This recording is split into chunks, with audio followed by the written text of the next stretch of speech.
નમસ્કાર મિત્રો, તમે વિડીયોની અંદર જોઈ શકો છો કે ફરીવાર પણ ગ્રામ પંચાયતે આવેલ છું અને લાઈવ દ્રશ્યો તમને બતાવવા માગું છું કે તમને પહેલાં પણ મેં કીધું હતું કે ગ્રામ પંચાયતની સામે 3 દિવસ પહેલાં પણ કીધું હતું કે કચરાનું સામ્રાજ્ય છે. વિડીયો બનાવવા છતાં, સમાચારની અંદર લેવા છતાં પણ જો તમે જુઓ છો કે સફાઈ થતી નથી.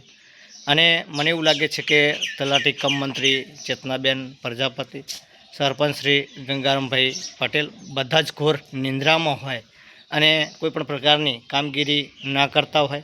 આપણે વિડીયો બનાવીને પણ 3 થી 4 દિવસ થઈ ગયા છે, પણ હાલ પણ એની એ જ પરિસ્થિતિ છે.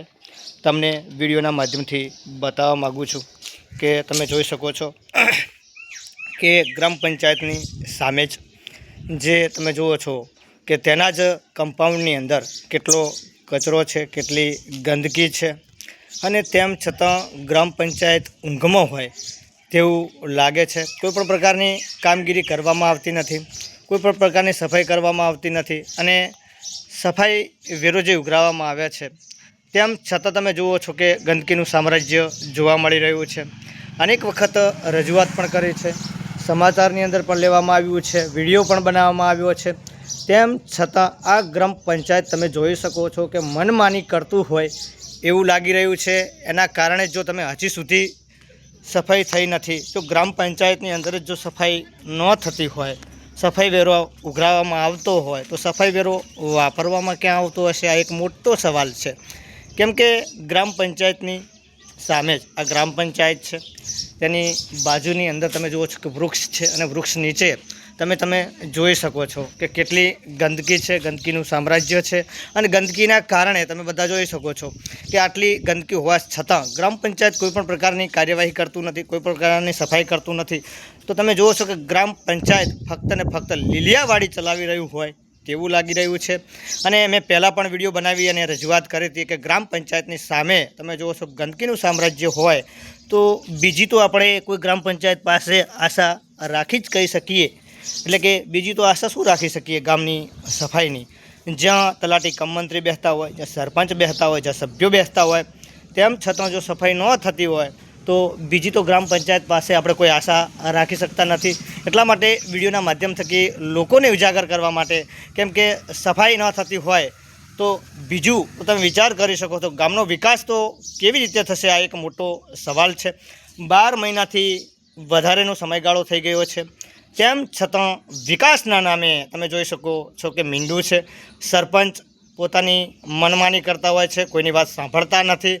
અને આ વિડીયો ફરીવાર પણ બનાવો એટલા માટે પડ્યો કે ફરીવાર જ્યારે પણ રજૂઆત કરવા આવીએ છીએ ત્યારે મોટી મોટી ડંફાસો પાડતા હોય છે કે અમે સફાઈ કરાવીએ છીએ, સફાઈ વેરો અને જે સફાઈ કરાવીએ છીએ તેના પણ પૈસા ચૂકવીએ છીએ, આવું કહેતા હોય છે. ત્યારે બહુ મોટો સવાલ થઈ રહ્યો છે કે ગંદકીનું સામ્રાજ્ય જો ગ્રામ પંચાયતની અંદર હોય તો શહેરી મોહલ્લાની તો વાત કરવી જ નથી. કેમ કે શહેરી મોહલ્લાની તો તમે વિચારતા હશો કે ગ્રામ પંચાયતની અંદર જો સફાઈ ન થતી હોય તો શહેરી મોહલ્લાની અંદર તો સફાઈ થતી જ ના હોય. આપણા બધા લોકોને ખ્યાલ છે કે જે આ ગંદકીનું સામ્રાજ્ય છે તમે વિડીયોના માધ્યમ થકી પણ જોઈ શકો છો અને તમે ગ્રામ પંચાયતને પણ જોઈ શકો છો કે ગ્રામ પંચાયતની સામે આપણે ઊભા છીએ અને વિડીયોના માધ્યમ થકી તમને બતાવી રહ્યા છીએ કે જો ગ્રામ પંચાયતની આગળ જો ગંદકીનું સામ્રાજ્ય છે તો તમે વિચાર કરો કે ગામનો વિકાસ કેવો હશે અને વિકાસની વાતો કરતી આ ગ્રામ પંચાયત કેવી હશે એ પણ આપણે વિડીયોના માધ્યમ થકી જોઈ રહ્યા છીએ અને નિહાળી રહ્યા છીએ. એટલા માટે વિકાસની વાતો કરતી આ ગ્રામ પંચાયત ફક્ત ને ફક્ત લોલીપોપ આપતી હોય, ફક્ત ને ફક્ત કામ કરવાની કોઈ ઈચ્છા ન હોય એવું લાગી રહ્યું છે. 12 મહિના થયા હોવા છતાં જો વિકાસના નામે શૂન્ય હોય તો આ ગ્રામ પંચાયત ઉપર તાલુકા વિકાસ અધિકારી દ્વારા, ટીડીઓ સાહેબ દ્વારા, જિલ્લા વિકાસ અધિકારી દ્વારા કડકમાં કડક પગલાં લેવામાં આવે અને એમના ઉપર કાયદાકીય જોગવાઈ પ્રમાણે એક્શન લેવામાં આવે.